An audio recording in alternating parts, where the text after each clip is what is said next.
Hi, rabbits. Research Turtle here. Today we are diving into a topic that sounds like science fiction, but is actually a present-day emergency. We are talking about quantum security. This isn't just about faster computers, it's about the future of warfare. We are moving from a world of mathematical probabilities to an era of decision dominance. Let's get into it. We are currently standing at the entrance of the second quantum revolution, or Quantum 2.0. While the first revolution gave us semiconductors and lasers, this new era is driven by three strategic factors: security, visibility, and speed. The goal here isn't just technical superiority, it is to control the uncertainty of the battlefield. Many people think the quantum threat is years away. They are wrong. The threat is current because of a strategy called Harvest Now, Decrypt Later. Hackers are stealing encrypted data today, diplomatic cables, nuclear designs, human intelligence, and storing it. Why? Because information has a shelf life. If a spy's identity or a nuclear blueprint is revealed 10 years from now, it's still catastrophic. Your secrets are already being stolen. The thieves are just waiting for the quantum key to open them.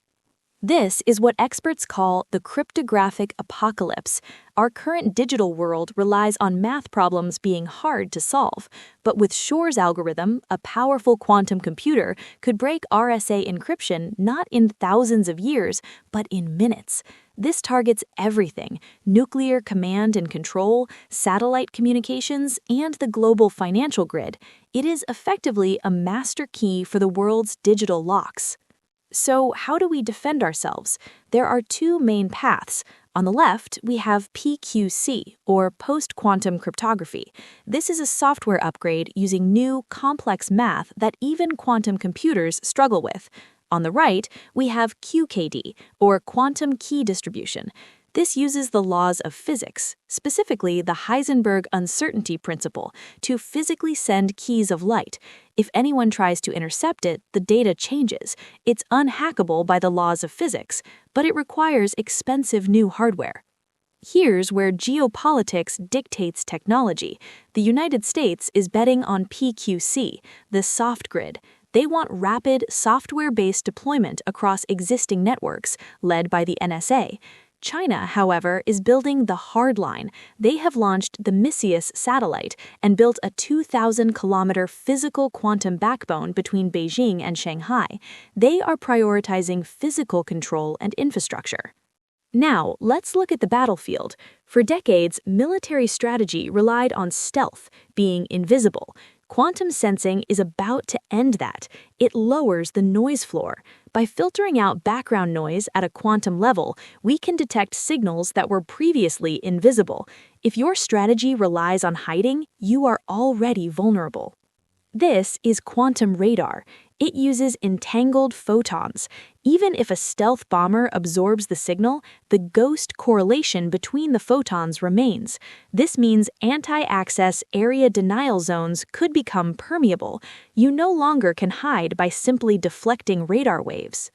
The threat extends underwater. Submarines have always been the ultimate stealth asset, but huge chunks of steel moving through the Earth's magnetic field create anomalies. New quantum magnetometers like SQUID or surf sensors are so sensitive they can detect these tiny disturbances from miles away. The ocean is becoming transparent, threatening the second strike capability but keeps nuclear peace. What happens if GPS goes down? Quantum technology offers a ghost navigator. Using cold atom interferometry, we can measure acceleration with absolute precision, without any drift. This means a missile or submarine can navigate for months without ever needing a satellite signal. It enables war to continue even in a GPS-jammed zone. Finally, there's speed. War involves massive logistics.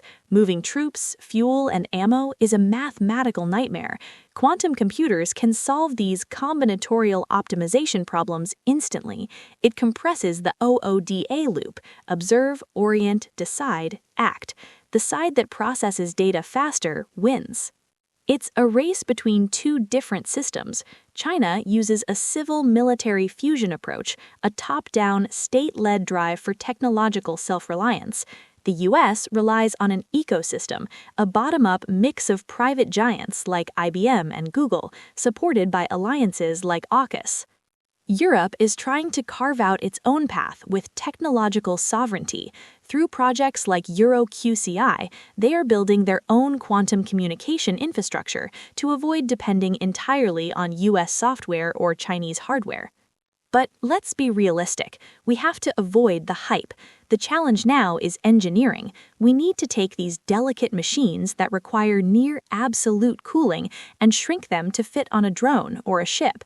This is the SWaP-C challenge: size, weight, power, and cost.